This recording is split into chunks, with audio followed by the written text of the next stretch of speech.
নবীর সৌন্দর্যে মুগ্ধ হয়ে কবিতা লেখেন, ওয়া আহসানু মিনকা লাম তারা কাত্তু আইনি ওয়া আজমালু মিনকা লাম তালিদিন নিসা খুলিকতা মুবাররাআম মিন কুল্লি আইবিন কাআন্নাকা কদ খুলিকতা কামা তাশা।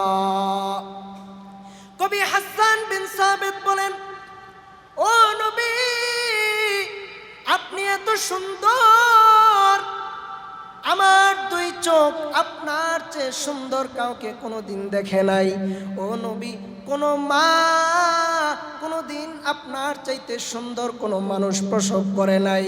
ও নবী, আল্লাহ তাআলা যেন আপনাকে গোটা পৃথিবীর সকল ত্রুটি থেকে মুক্ত করে, আল্লাহ তাআলা যেন একমাত্র আপনার চাওয়া অনুযায়ী আল্লাহ তাআলা আপনাকে দুনিয়াতে সৃষ্টি করে পাঠিয়ে দিয়েছেন। নবীজির সৌন্দর্য কেমন ছিল? আম্মা জান আয়েশা সিদ্দিকা বলেন,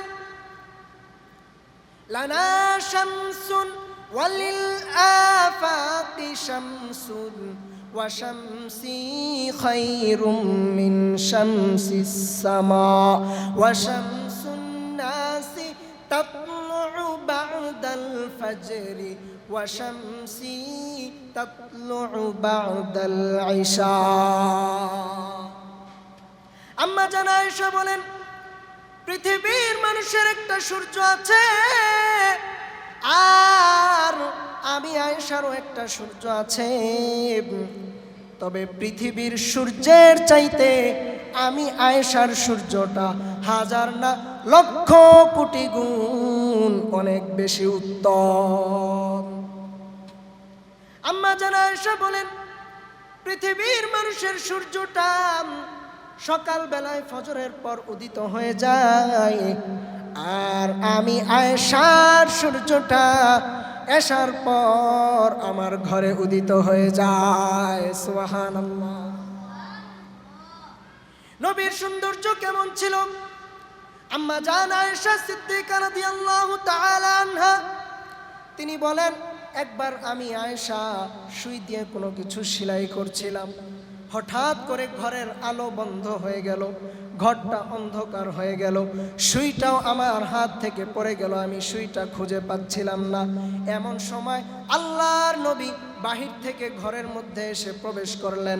আমি আয়েশা নবীজির চেহারার মধ্যে যেই নূর চমকাইতেছিল, নবীর চেহারার নূরের আলো দ্বারা আমি আয়েশা আমার হারানো সুইটা খুঁজে পেয়ে গেলাম। নবীজির সৌন্দর্য কোনো দিক থেকে কমতে ছিল না। আমার নবী দেখতে বেশি মোটাও ছিলেন না, বেশি চিকনাও ছিলেন না। একটা মানুষ যখন বেশি মোটা হয় দেখবেন তাকে দেখতে একটু অসুন্দর লাগে। কেউ যখন কোনো একটু বেশি চিকন হয়ে যায় তাকে দেখতে অসুন্দর লাগে। আমার নবী বেশি মোটাও ছিলেন না, বেশি চিকনও ছিলেন না, বেশি লম্বাও ছিলেন না, বেশি খাটোও ছিলেন না। কোনো মানুষ যখন বেশি লম্বা হয় দেখবেন তাকে দেখতে অসুন্দর লাগে, আবার যখন কেউ বেশি খাটো হয়ে যায় তাকেও দেখতে অসুন্দর লাগে। নবী বেশি খাটোও ছিলেন না, আবার বেশি লম্বাও ছিলেন না। আমার নবী দেখতে সব দিক থেকে সবচাইতে সুন্দর ছিলেন। আম্মা জান আয়েশা বলেন, হাদিসের মধ্যে আসছে আল্লাহর নবী ইউসুফ আলাইহিস সালাতু ওয়াস সালামকে পৃথিবীর অর্ধেক সৌন্দর্য দেওয়া হয়েছিল। আম্মা জান আয়েশা বলেন, নবী ইউসুফ আলাইহিস সালাতু ওয়াস সালামকে দেখা মিশরের নারীরা ফল কাটতে গিয়া নিজেদের অজান্তেই তাদের হাতগুলো কেটে ফেলেছিল। আম্মা জান আয়েশা বলেন, মিশরের নারীরা যদি আমার নবী মুহাম্মদ সাল্লাল্লাহু আলাইহি ওয়াসাল্লামকে দেখতো তারা তাদের কলিজা কেটে ফেলতো, তবুও তারা অনুভব করতো না।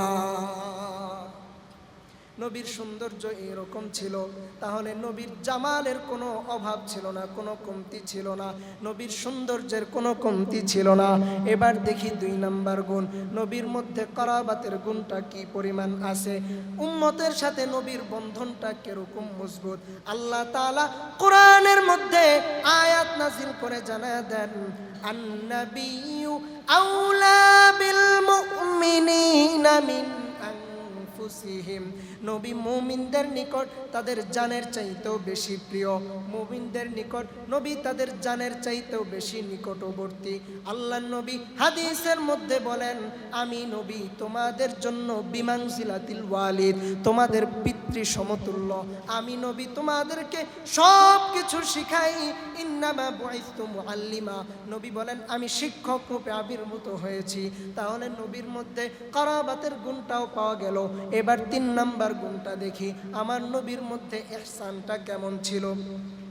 3 নাম্বার গুণ কামাল, নবীর মধ্যে পূর্ণতা কেমন ছিল। একটা মানুষের পূর্ণতার মধ্যে যেসব জিনিসের মাধ্যমে পূর্ণতা ফুটে ওঠে, তার মধ্যে অন্যতম একটা হলো চারিত্রিক বিষয়। কোনো মানুষের চারিত্রিকভাবে যখন কোনো মানুষ উচ্চ পর্যায়ে পৌঁছে যায়, পূর্ণতার একটা উচ্চ শিখরে সে পৌঁছে যায়। আমার নবীর চরিত্র কেমন সুন্দর ছিল। আল্লাহ রাব্বুল আলামিন পবিত্র কোরআনুল কারীমের 29 নম্বর পারার 3 নম্বর পৃষ্ঠা সূরাতুল কলাম আল্লাহ বলেন, ওয়া ইন্নাকা লাআলা খুলুকিন আযীম। আল্লাহ বলেন, নবী আমি আপনাকে সর্বোত্তম আদর্শ দিয়ে বানিয়েছি।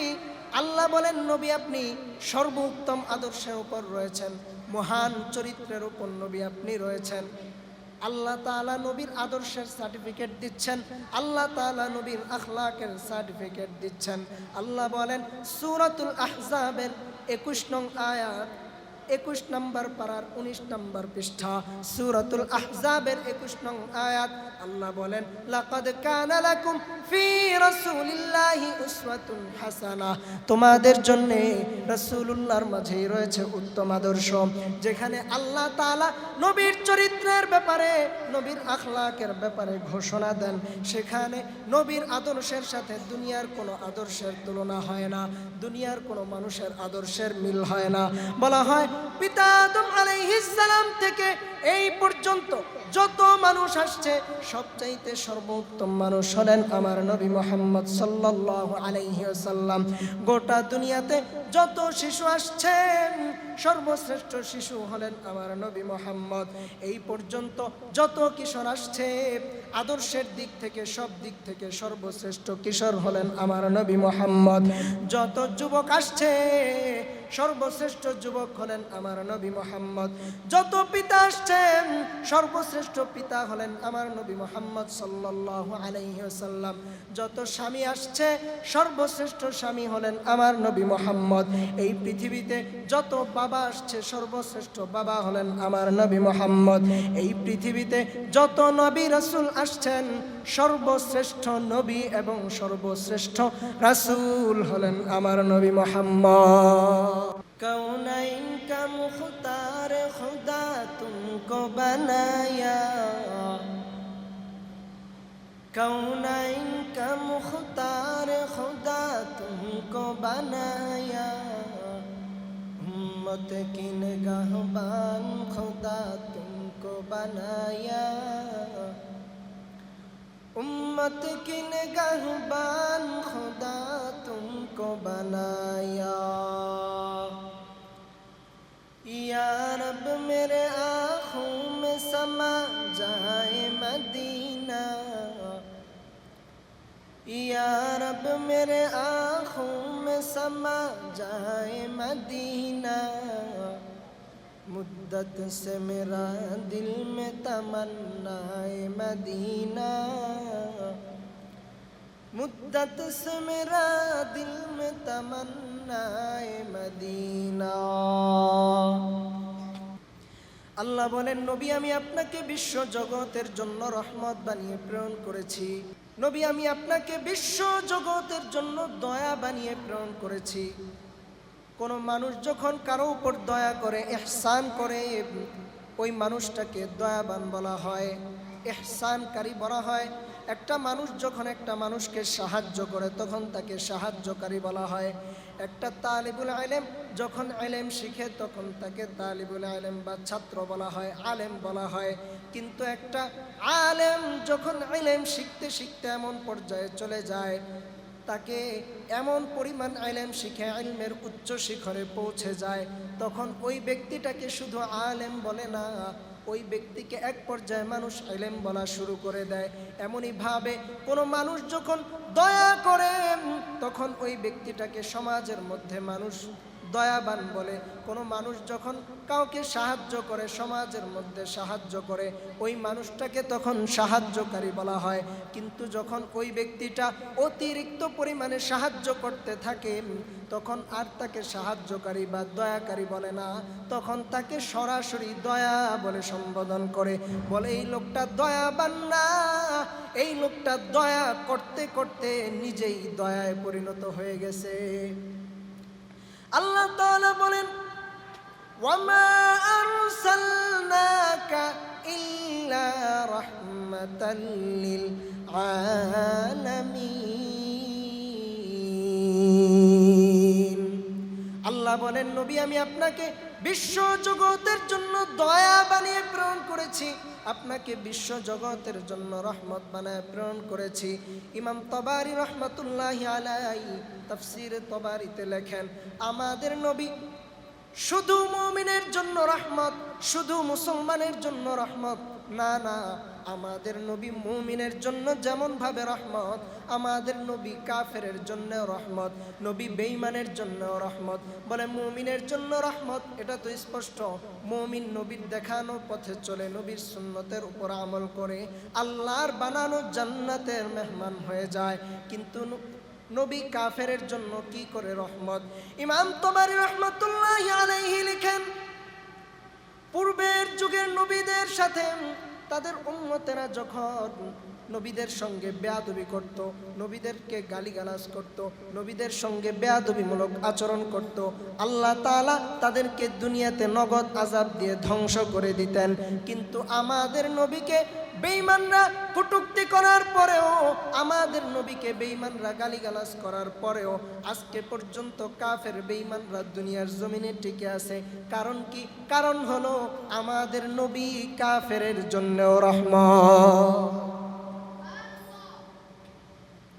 এই জন্য মুসলমান, আল্লাহ তাআলা বলেন নবী মুমিনের জন্য এত বড় দয়া। আল্লাহ তাআলা কোরআনের মধ্যে মুমিনদের উপর আল্লাহ বলেছেন, এমন কোন নেয়ামতের কথা উল্লেখ করে আল্লাহ বলেন নাই যে আল্লাহ অনুগ্রহ করেছেন।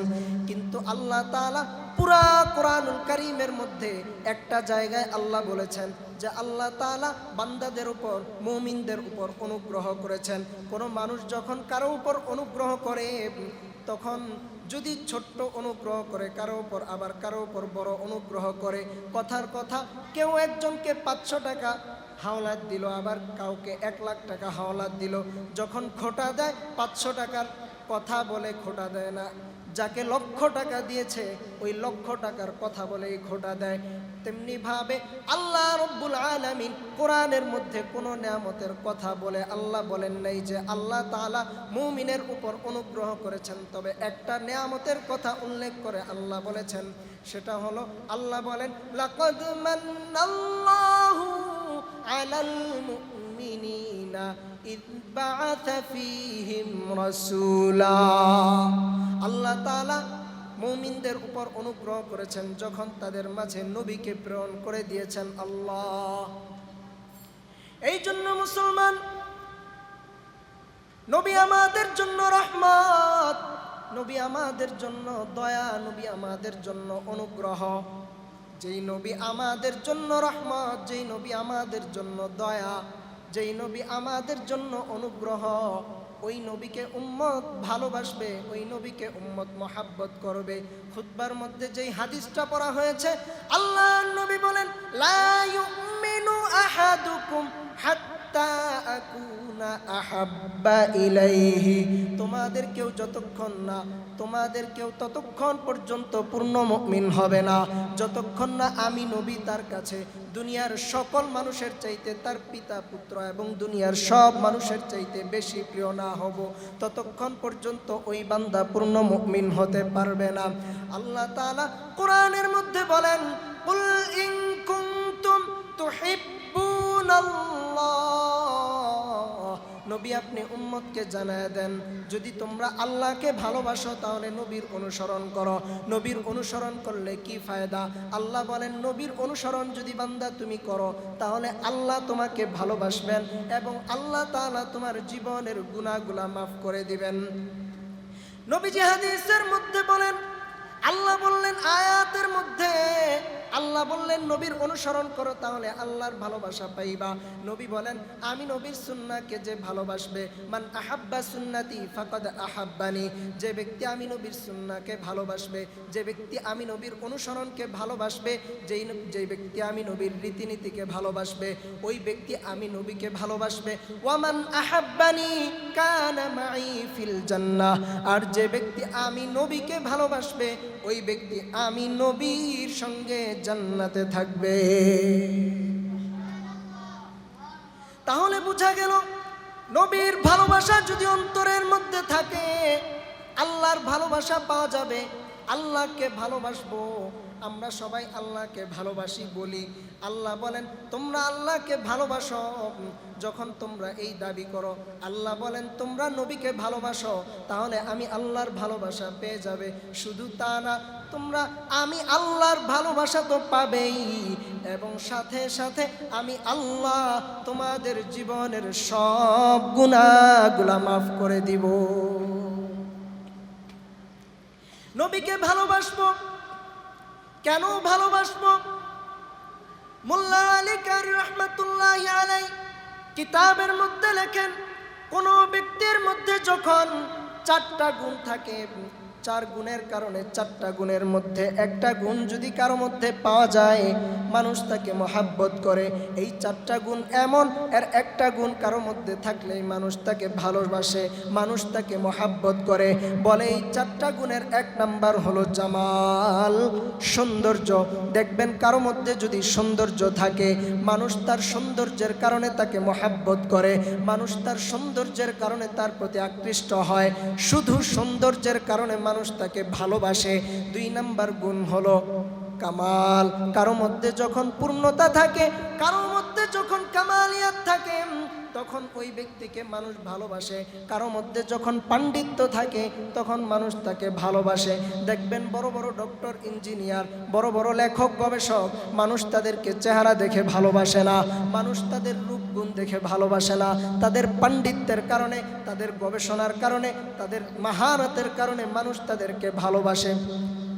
যেমন আমাদের বাংলাদেশের বিখ্যাত আলেম মাওলানা আব্দুল মালিক দামাত বারাকাতুহুম, এত বড় আলেম, ওনার চেহারার দিকে যদি তাকান, ওনাকে যদি একবার দেখেন বলতেও পারবেন না এত বড় আলেম। ছোটখাটো একটা মানুষ দেখলে বুঝাও যাবে না। আল্লাহ তাআলা তার মধ্যে ইলমের এত বড় সাগর, ইলমের এত বড় সমুদ্র আল্লাহ তাকে দান করেছেন। আজকে শুধু গোটা বাংলাদেশ না, গোটা পৃথিবীতে লক্ষ নয় কোটি কোটি মানুষ এই মাওলানা আব্দুল মালিক দামাত বারাকাতুহুমকে ভালোবাসে। কি কারণে? তার চেহারা দেখে ভালোবাসে না, তার রূপ দেখে ভালোবাসে না, তার ইলমের গভীরতার কারণে মানুষ তাকে ভালোবাসে, তার ইলমের পাণ্ডিত্যের কারণে মানুষ তাকে মহাব্বত করে। পুরা পৃথিবীর মধ্যে যত বড় বড় প্রভাবশালী আলেম রয়েছেন তার মধ্যে অন্যতম একজন হলেন পাকিস্তানের জাস্টিস তকি উসমানী দামাত বারাকাতুহুম। আল্লামা তকি উসমানী, ওনার দিকে যে দেখুন, এত বড় আলেম, গোটা পৃথিবীতে লক্ষ কোটি মানুষ তাকে মহাব্বত করে, হাজার হাজার মানুষ তাকে ভালোবাসে। হাজার হাজার মানুষ তাকে নিজের জান দিয়ে ভালোবাসে, জীবন দিয়ে ভালোবাসে। কেন? তার রূপ গুণের কারণে না, তার সৌন্দর্যের কারণে না, তার সাথে আত্মীয়তার সম্পর্ক আছে এই কারণে না। আল্লামা তাকি উসমানীকে মানুষ কেন ভালোবাসে? কারণ হলো তার মধ্যে ইলমের গভীরতা আছে, তার মধ্যে পাণ্ডিত্য আছে, তার মধ্যে কামালাত আছে। এই পূর্ণতার কারণে মানুষ তাকে মহাব্বত করে, এই পূর্ণতার কারণে মানুষ তাকে ভালোবাসে। 3 নম্বর গুণ হলো ইহসান। কোন ব্যক্তি যখন কারো উপর ইহসান করে, কোন ব্যক্তি যখন কারো উপর দয়া করে, ওই দয়ার কারণে মানুষ তাকে মহাব্বত করতে শুরু করে। কেউ যখন কারো উপর দয়া করে, দয়াকারী ব্যক্তিটা কেমন দেখতে, সুন্দর না কালো, মানুষ এটা দেখে না। সে বড় আলেম না বড় ডাক্তার, এটা মানুষ দেখে না। যখন কেউ তার উপর দয়া করে, ইহসান করে, মানুষ তাকে মহাব্বত করতে শুরু করে। ওই ইহসান করনেওয়ালা ব্যক্তিটাকে মানুষ ভালোবাসতে শুরু করে। 4 নম্বর গুণটা হলো করাবাত। আত্মীয়তার গুণের কারণে, আত্মীয়তার বন্ধনের কারণে মানুষ মানুষকে ভালোবাসে। এক আত্মীয় অপর আত্মীয়কে ভালোবাসে, নৈকট্যের কারণে বন্ধু বন্ধুকে ভালোবাসে, নৈকট্যের কারণে এক সাথী অপর সাথীকে ভালোবাসে। মোল্লা আলী কারি কিতাবের মধ্যে লেখেন, এই 4 গুণ যদি, 4 গুণের কোনো একটা যদি কোনো বান্দার মধ্যে থাকে, মানুষ তাকে মহাব্বত করে, মানুষ তাকে ভালোবাসে। এবার আসেন দেখি এই 4টা গুণের মধ্যে আমার নবীর মধ্যে কয়টা গুণ এবং কয়টা গুণ পাওয়া যায় এবং কি পরিমাণে পাওয়া যায়। আল্লাহ নবীর জামাল গুণটা কেমন ছিল, নবীর সৌন্দর্যটা কেমন ছিল একটু দেখেন। নবীজির সাহাবী, আমার নবীর আদর্শ এত সুন্দর ছিল, নবীর আদর্শের কোনো তুলনা নাই। আল্লাহ নবীর আদর্শ এত দামি আদর্শ। নবীর আদর্শ কেমন ছিল কিতাবের মধ্যে আসছে। আম্মা জান আয়েশা সিদ্দিকা রাদিয়াল্লাহু তাআলা আনহা বলেন, সাহাবীরা যখন নবীজির কাছে আম্মা জান আয়েশার নিকট আসলো, আয়েশা বলে, আম্মা জান নবীর আখলাক সম্পর্কে আমাদেরকে জানান।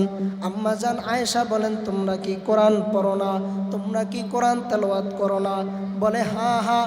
আম্মা জান আয়েশা বলেন, কানা খুলুকুহুল কোরআন। নবীর আখলাক হলো কোরআন। তোমরা কোরআন পড়ো, কোরআন দেখো, নবীর আদর্শ তোমরা পেয়ে যাইবা। নবীর সিরাতের কিতাবের মধ্যে লেখা হয়, নবীজির দুধমা হালিমাতুস সাদিয়া রাদিয়াল্লাহু তাআলা আনহা বলেন, নবীজির আখলাক কেমন ছিল। নবীজির দুধমা হালিমা বলেন, আমার এই ছোট্ট শিশু মুহাম্মদ, এই শিশুর বিশেষ কিছু বৈশিষ্ট্য ছিল। এই শিশু সব সময় আমি হালিমার এক স্তন থেকে দুধ পান করত, আর অপর স্তন তার আরেক দুধ ভাই আব্দুল্লাহর জন্য রেখে দিত। আমার নবী ছোটবেলায় এমন আখলাকওয়ালা ছিলেন, আল্লাহ তাআলা নবীর মাধ্যমে দেখা দিলেন।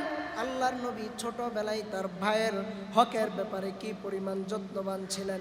একজন ভাই তার ভাইয়ের হকের ব্যাপারে কি পরিমাণ যত্নবান হওয়া উচিত, আল্লাহ তাআলা নবীর মাধ্যমে, নবীর ছোট্ট বয়সে আল্লাহ সেটা দুনিয়ায় দেখায় দিলেন।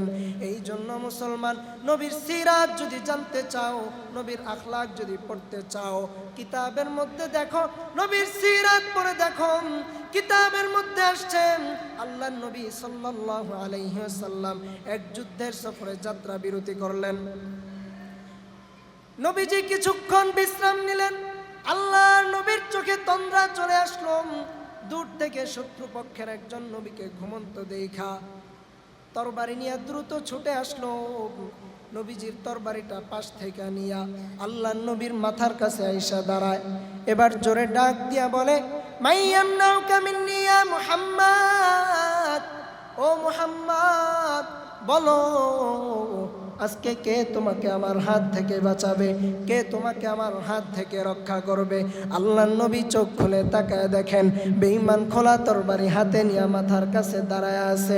নবীজি শান্ত কণ্ঠে জবাব দিলেন, আল্লাহ আল্লাহ আমাকে বাঁচাবেন। নবীর এই জবাব শোনার পর বেঈমানের অন্তরে ভয় সৃষ্টি হয়ে যায়, ভয়ে থরথর করে কাঁপতে থাকে। তার হাত থেকে তরবারিটা এমনিতেই মাটিতে পড়ে যায়। আল্লাহর নবী এবার তরবারিটা হাতে নেন, বেঈমানকে ধরে বলেন মাইয়ামনাউকা মিন্নি, এবার বলো কে তোমাকে আমার হাত থেকে বাঁচাবে। বেঈমান ভয়ে কিছুই বলে না, বলে ও মুহাম্মদ, তুমি যদি আজকে আমাকে না বাঁচাও, বাঁচানোওয়ালা কেউ নাই। আল্লাহর নবী তাকে ক্ষমা করে ছেড়ে দিলেন। নবীর হাত থেকে বেঈমান ছাড়া পেয়ে দ্রুত আপন গন্তব্যে চলে যায়। কিছুক্ষণ পর আবার নবীর দরবারে ফিরে আসে। এবার নবীর কাছে আইসা আল্লাহর নবীর হাতে হাত রাইখা কালিমা পড়ে মুসলমান হয়ে যায়। আনাস ইবনে মালিক রাদিয়াল্লাহু তাআলা আনহু বলেন, আমি আল্লাহর নবীর 10 বছরের খাদেম ছিলাম। 10 বছর আমি নবীজি সাল্লাল্লাহু আলাইহি ওয়াসাল্লামের খেদমত করেছি। কোনদিন আমার নবী আমাকে এই কথা বলেন নাই, আনাস তুমি এই কাজটা কেন করলা, এই কাজটা কেন করলা না। নবী কখনো আমার সঙ্গে রাগ দেখান নাই, কখনো আমাকে বাজে কথা বলেন নাই। আল্লাহর নবী কোনোদিন আমার সঙ্গে কোনো কটু কথা বলেন নাই। নবীর আদর্শ এত সুন্দর, নবীজির আদর্শ দেখাম বেঈমানরা ইসলাম ধর্ম গ্রহণ করছে, বিধর্মীরা ইসলাম ধর্মে দীক্ষিত হয়েছে। এই জন্য নবীর আদর্শের তুলনা দুনিয়ার কোনো আদর্শের সাথে তুলনা হয় না। আমার নবী আদর্শের দিক থেকে, আখলাকের দিক থেকে সবচাইতে সর্বোচ্চ মাকামে ছিলেন। নবীজির কামালাত নিয়ে কথা হচ্ছিল, নবীজির পূর্ণতা কেমন ছিল, আল্লাহর নবীর মুআজিজা কেমন ছিল। দেখেন, আবু জাহাল আসছে, হাতের মুঠের মধ্যে পাথর কুচি নিয়ে আইসা বলে, ও মুহাম্মদ, যদি বলতে পারো আমার হাতের মধ্যে কি আছে, আমি কালিমা পড়ে মুসলমান হয়ে যাব। আল্লাহর নবী সাথে সাথে তার হাতের দিকে ইশারা করলেন। আবু জাহেলের হাতের মুঠের মধ্যে থাকা পাথরগুলো সাথে সাথে কালিমা পড়া শুরু করে দেয়। কিন্তু আবু জাহেলের দুর্ভাগ্য, আবু জাহেলের কপালে কালিমা জুটে নাই। নবীজির মুআজিজা কেমন ছিল, আল্লাহর নবী সাল্লাল্লাহু আলাইহি ওয়াসাল্লাম একবার এক সফরে বের হলেন। ওই রাস্তা দিয়ে যাওয়ার সময় এক হরিণীর সঙ্গে নবীর সাক্ষাৎ হয়ে যায়। হরিণী ডাক দিয়া নবীকে বলে, ইয়া রাসূলুল্লাহ, অমুক ইহুদি আমাকে ধরে এনেছে, শিকার করে এনেছে, আমার বাচ্চাগুলো না খেয়ে অমুক পাহাড়ের নিকটে উপোস হয়ে পড়ে আছে। ওগো নবীজি, আপনি কিছুক্ষণের জন্য আমাকে মুক্ত করে দেন, আমি আমার বাচ্চাগুলোকে খাবার খাওয়ায়া আবার আমি এখানে ফিরে আসব। আল্লাহর নবী ইহুদির কাছে চলে যান, গিয়ে বলেন, হরিণটাকে কিছুক্ষণের জন্য মুক্ত করে দাও। ইহুদি বলে, হরিণটাকে আমি খুব কষ্ট করে ধরে এনেছি, আমি এটাকে ছাড়তে পারবো না, আপনি যদি দায়িত্ব নেন তবেই আমি ছাড়তে রাজি আছি। মুহাম্মদ সাল্লাল্লাহু আলাইহি ওয়াসাল্লাম বললেন, আমি রাজি। নবীজি হরিণের জামিন হয়ে গেলেন, দাঁড়ায় গেলেন, হরিণকে ছেড়ে দিলেন। হরিণ দৌড়ে দৌড়ে চলে যায়। কিছুক্ষণ পর তার বাচ্চাদেরকে খাবার খাওয়ায়া আবার লাফাতে লাফাতে হরিণ যখন নবীজির দরবারে আইসা হাজিরা দেয়, ইহুদি হরিণের এই কার্যকলাপ দেখা সাথে সাথে কালিমা পড়ে মুসলমান হয়ে যায়। এই জন্য নবীজির মুআজিজা এইরকম কিতাবের মধ্যে শত শত মুআজিজার কথা কিতাবের মধ্যে লেখা হয়েছে।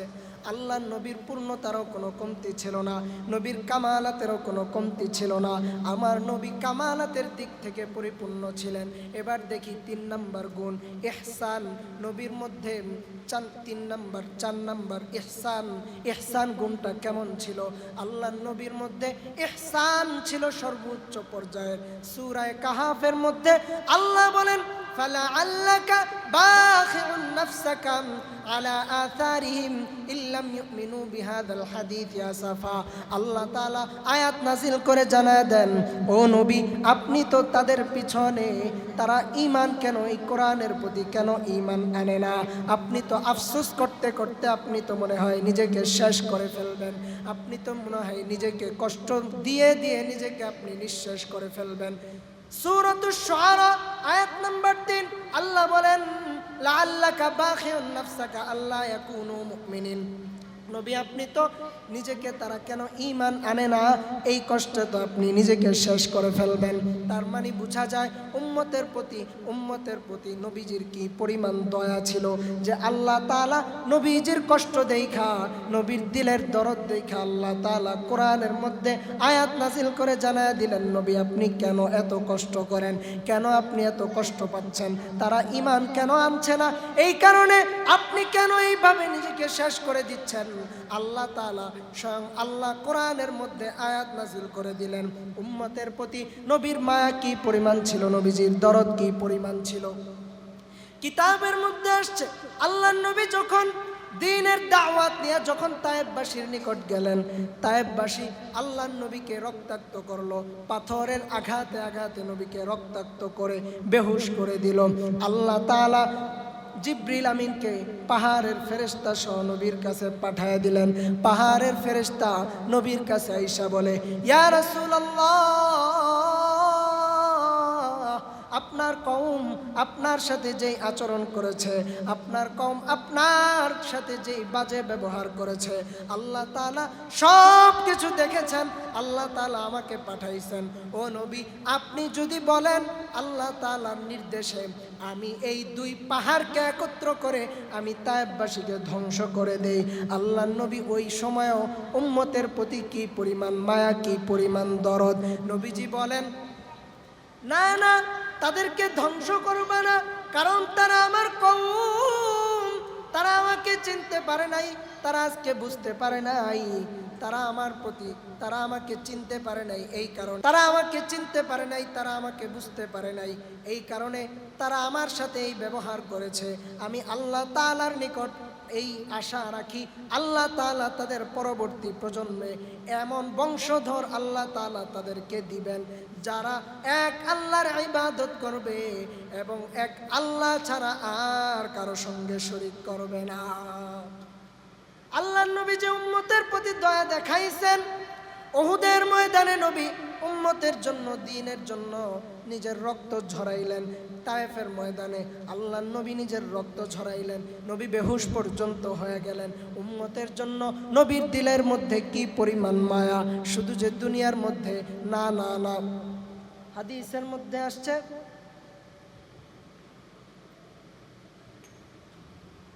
হাদিসের মধ্যে আসছে কিয়ামতের দিন এমন ভয়ঙ্কর পরিস্থিতি হবে, কোরআন বলে ইয়াউমা ইয়াফিরুল মারউ মিন আখিহি,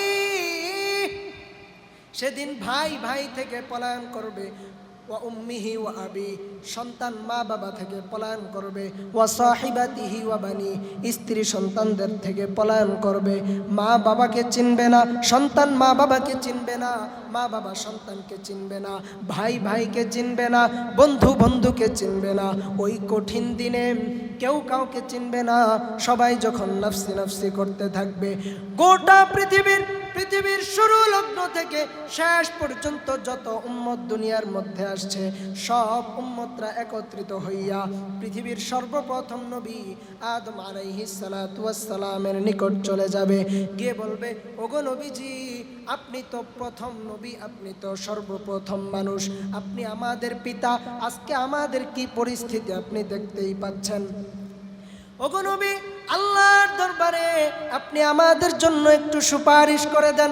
আল্লাহর নবী আদম আলাইহিস সালাম বলবেন, আমি আমার জীবনে আমার আল্লাহর একটা হুকুম মান্য করতে পারি নাই, আমার মালিক বলেছিলেন গাছের ফল খেও না, আমি গাছের ফল খেয়ে আল্লাহর একটা আদেশ লঙ্ঘন করেছিলাম।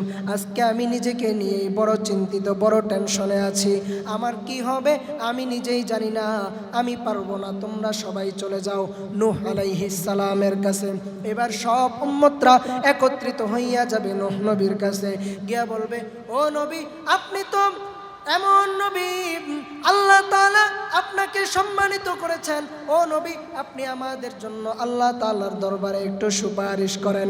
নূহ আলাইহিস সালাম বলবেন, আমি আমার জীবনে আমার কওমের বিরুদ্ধে একটা বদদোয়া করেছিলাম, আজকে আমি নিজেকে নিয়েই বড় পেরেশান, নিজেকে নিয়েই বড় চিন্তিত, আজকে আমি তোমাদের জন্য সুপারিশ করতে পারবো না, তোমরা বরং যাও ইব্রাহিম নবীর কাছে। এবার সব উম্মতরা একত্রিত হইয়া আল্লাহর নবী ইব্রাহিম আলাইহিস সালাতু ওয়াস সালামের কাছে চলে যাবে। সবাই যখন যাবে ইব্রাহিম নবীর কাছে গিয়া বলবে, ইয়া নবী আল্লাহ, আপনি তো ইব্রাহিম খলিলুল্লাহ, আপনি আল্লাহর বন্ধু, আল্লাহ আপনাকে বড় সম্মানিত করেছেন। ও নবী, আজকে আপনি আমাদের জন্য আল্লাহর কাছে একটু সুপারিশ করে দেন। ইব্রাহিম নবী বলবেন, আমিও পারবো না, তোমরা যাও মূসা নবীর কাছে। এবার সব উম্মতরা একত্রিত হইয়া চলে যাবে মূসা নবীর কাছে। মূসা নবীকে গিয়া বলবে, ইয়া রাসূলুল্লাহ, আপনি তো মূসা কালিমুল্লাহ, আপনি সরাসরি আল্লাহর সঙ্গে কথা বলেছেন, আল্লাহ তাআলা আপনাকে রিসালাত দিয়ে সম্মানিত করেছেন, আপনি আমাদের জন্য আল্লাহর দরবারে একটু সুপারিশ করে দেন, আল্লাহ তাআলা যেন আমাদেরকে নাজাত দিয়ে দেন। মূসা নবী বলবে, আমিও পারবো না, আমি আমার জীবনে আমার অনিচ্ছায় হলেও একজন কিপ্তি আমার হাতে নিহত হয়ে গিয়েছিল, আজকে আমি আমার নিজের পরিণতি নিয়ে বড় চিন্তিত, বড় পেরেশান, তোমরা সবাই চলে যাও ঈসা নবীর কাছে। এবার সব উম্মতরা একত্রিত হইয়া যাবে ঈসা আলাইহিস, এবার সব উম্মতরা একত্রিত হইয়া হযরত ঈসা আলাইহিস সালাতু ওয়াস সালামের কাছে যাবে। ঈসা আলাইহিস সালাতু ওয়াস সালামের কাছে যাওয়ার পর ঈসা নবী বলবেন, আমিও পারবো না, আমি আমার নিজের চিন্তায় বড় পেরেশান, আমি নিজেকে নিয়েই বড় চিন্তিত। এইভাবে সব নবীরা যখন নাফসি নাফসি নাফসি নাফসি করতে থাকবেন, আল্লাহর নবী বলেন হাসরের মাঠে তখন সব উম্মতরা একত্রিত হইয়া আমি নবীর কাছে আসবে। আয়েশা বলবে, সুপারিশের কথা। আমি নবী তখন কি করব? আমি নবী তখন দৌড়াইয়া চলে যাব আল্লাহ তাআলার আরশে আজিমের নিচে গিয়া আমি আল্লাহর কুদরতি কদমে সিজদায় লুটায় পড়ব। এমন ভাষায় আল্লাহর প্রশংসা শুরু করব যেই ভাষায় পৃথিবীতে কেউ কোনোদিন আল্লাহর প্রশংসা করতে পারে নাই। আল্লাহ তাআলা ডাক দিয়া বলবে, ও মুহাম্মদ, তুমি মাথা উঠাও, আজকে তুমি যা চাইবা তাই তোমাকে দেওয়া হবে, আজকে তুমি যা চাইবা তাই তোমাকে দেওয়া হবে, তুমি যেই সুপারিশই করবা তোমার ওই সুপারিশই কবুল করা হবে। ও দুনিয়ার মানুষ, ওই কঠিন মুহূর্তে সবাই যখন ভুলে যাবে, আমার নবী তখন উম্মতের চিন্তায় ব্যস্ত হয়ে যাবেন, সবাই যখন নাফসি নাফসি নাফসি নাফসি করবেন, তখন একমাত্র আমাদের নবী উম্মতি উম্মতি বলে কাঁদবে। যেই নবী দুনিয়াতে উম্মতকে ভুললেন না, কবরে উম্মতকে ভুলবেন না, যেই নবী আখিরাতের মাঠেও উম্মতকে ভুললেন না। ও দুনিয়ার মানুষ, নবীর ভালোবাসার দাবি করো, নবীর ভালোবাসার দাবি করো ঠিক, কিন্তু নবীর সুন্নতের আমল তোমার মধ্যে নাই, এই ভালোবাসা দিয়া কোনো লাভও নাই। এই জন্য যেই নবী দুনিয়াতে উম্মতকে ভুললেন না, উম্মতের জন্য কাঁদলেন, যেই নবী হাসরের মাঠে উম্মতের জন্য কাঁদবেন, যেই নবী কবরেও এখন পর্যন্ত শুয়ে শুয়ে উম্মতের জন্য উম্মতি উম্মতি বলে কান্না করছেন, উম্মত ওই নবীকে ভালোবাসবা না তো কার কার কাকে ভালোবাসবা? আল্লাহর নবী উম্মতের প্রতি এই পরিমাণ দয়া, এই পরিমাণ অনুগ্রহ ছিল, নবীজির অনুগ্রহের কথাও বলে শেষ করা যাবে না। তাহলে নবীর মধ্যে 4 গুণের 4টাই পাওয়া গেল।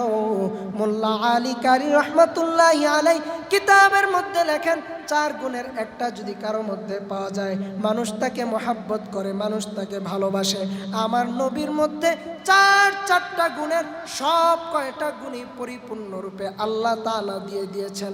তাহলে বুঝা গেল, শুধু কোরআন বলে নবীকে ভালোবাসার জন্য, শুধু হাদিস বলে নবীকে ভালোবাসার জন্য না, না না, যৌক্তিকভাবে যুক্তিরও দাবি, আমার নবী আমার কাছে দুনিয়ার সব চাইতে বেশি ভালোবাসা পাওয়ার অধিকার রাখেন। এই জন্য মুসলমান, নবীর ভালোবাসা অন্তরের মধ্যে ঢুকাও, নবীর ভালোবাসা কিভাবে অন্তরের মধ্যে আসবে? নবীর সুন্নতের আমল যদি করা যায়, নবীর সুন্নতের আমল দিয়েই নবীর প্রতি ভালোবাসার প্রমাণ পাওয়া যাবে। সাহাবায়ে কেরাম নবীর সুন্নতের আমল করেছেন, তারা নবীকে সর্বোচ্চ ভালোবেসেছেন। কেমন অনুসরণ করেছেন? কিতাবের মধ্যে আসছে, আবু দাউদ শরীফের হাদিস, আল্লাহর নবী একবার মসজিদে নববীর মধ্যে খুতবা দেন। এমন সময় মসজিদের কিনারে দাঁড়িয়ে থাকা লোকদেরকে নবীজি ডাক দিয়ে বললেন, তোমরা বসে যাও। নবীর এই নির্দেশ সূচক বাক্য যখন রাস্তা দিয়ে আল্লাহর নবীর সাহাবী আব্দুল্লাহ ইবনে মাসউদ রাদিয়াল্লাহু তাআলা আনহু মসজিদের দিকে আসছিলেন, ওনার কানের মধ্যেও পৌঁছে যায়। সাথে সাথে তিনি রাস্তার উপর বসে যান। নবী খুতবা শেষ করে মসজিদ থেকে যখন বের হলেন, আব্দুল্লাহ ইবনে মাসউদের সঙ্গে সাক্ষাৎ হয়ে যায়। ও আব্দুল্লাহ, রাস্তার মধ্যে কেন বসলা? ইয়া রাসূলুল্লাহ, আপনি তো বলেছেন বসার জন্য। নবী বললেন, আমি তো বলেছি মসজিদের মধ্যে যারা ছিল তাদেরকে, তুমি কেন রাস্তায় বসলা? আব্দুল্লাহ ইবনে মাসউদ বলেন, ইয়া রাসূলুল্লাহ, আপনার বসে যাওয়ার নির্দেশ সূচক বাক্য যখন আমি আব্দুল্লাহর কানের মধ্যে এসে পৌঁছলো, তখন আমি আব্দুল্লাহর সামনে আর এক কদম আগানোর দুঃসাহস হয় নাই। সাহাবীরা নবীর প্রতি এইরকম ভালোবাসা রেখেছেন, এইরকম মহব্বত রেখেছেন। শুধু সাহাবীরা না, নবীর পরে সাহাবীদের প্রতি তাবেঈনগণ নবীর প্রতি এইরকম ভালোবাসা রেখেছেন। কেমন ভালোবেসেছেন?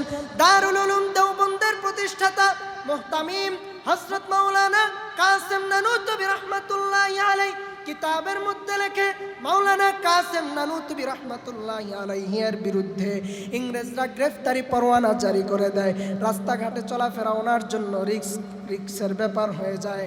তখন লোকজন তাকে পরামর্শ দেয়, হযরত কিছুদিনের জন্য আত্মগোপনে চলে যান।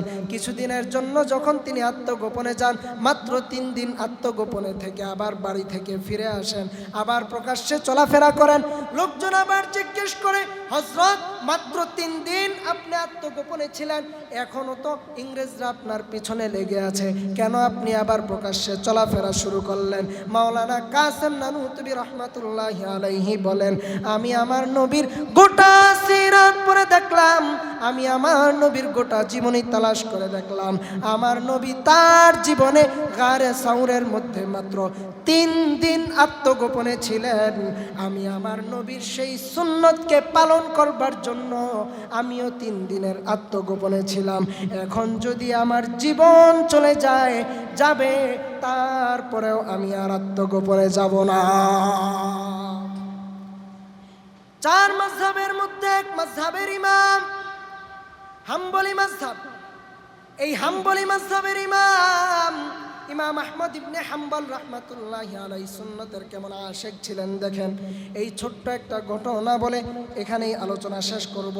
ইমাম আহমদ ইবনে হাম্বল রাহমাতুল্লাহি আলাইহি এর নিকট শাফিঈ রাহমাতুল্লাহি আলাইহি খাদেমকে দিয়া সুসংবাদ পাঠান। আহমদ রাহমাতুল্লাহি আলাইহি সুসংবাদ পাওয়ার পর খাদেমকে ডাক দিয়া বলেন, ও খাদেম, তুমি আমার নিকট সুসংবাদ নিয়ে আসছো। আমার নবীর একটা সুন্নাত হলো, কেউ যখন কারো নিকট সুসংবাদ নিয়ে যায় তখন তাকে কিছু হাদিয়া দেওয়া হলো আমার নবীর একটা সুন্নাহ। আজকে আমি জালিমের জিন্দানখানায় আবদ্ধ, তোমাকে হাদিয়া দেওয়ার মতো কিছুই আমার কাছে নাই।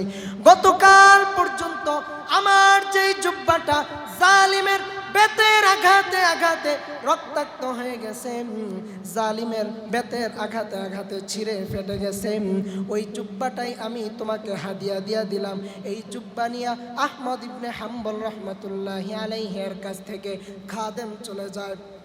এবার শাফি রহমাতুল্লাহি আলাইহি এর নিকট খাদেম যাওয়ার পর শাফি রহমাতুল্লাহি আলাইহি খাদেমের এই জুব্বা দেখার পর, আহমদ রহমাতুল্লাহি আলাইহির জুব্বা দেখার পর অবাক হয়ে যান। নবীর পরে সাহাবায়ে কেরাম তাবেঈনগণ এই রকম নবীকে ভালোবাসছেন। এই জন্য নবীর প্রতি যদি পূর্ণ ভালোবাসা থাকে, নবীর সুন্নতের পরিপূর্ণ ইহতেমাম থাকতে হবে। নবীর সুন্নতের পরিপূর্ণ ইহতেমাম থাকলে নবীর প্রতি পরিপূর্ণ ভালোবাসার প্রমাণ পাওয়া যাবে।